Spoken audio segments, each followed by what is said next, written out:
新北市推動甲電仔卡普遍的計劃，不過因為這電仔卡是私人的財產，若是要施工，就要先得到厝主的同意。市府就利用3D 的模擬圖來呈現完工了的模樣和規劃，成功提升民眾參加的意願。行佇新北市的電仔卡看下家己，路面起起落落，黏伊懸黏伊低，予時大甲囡仔要通過特別吃力。為着有安全有序的電仔卡通用環境，新北市政府持續推動電仔卡整備計劃，就是要提升電仔卡通行的品質。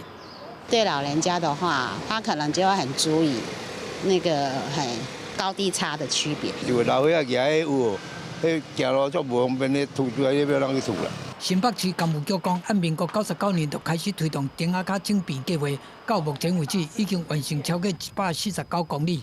有關電仔卡整備計劃，若改善懸低差爾，嘛會照地方的需要調整規個通行空間。毛厝好講，電仔卡整備計劃是好代誌，不過嘛驚整備了後，煞換做電仔卡和路面有懸低差。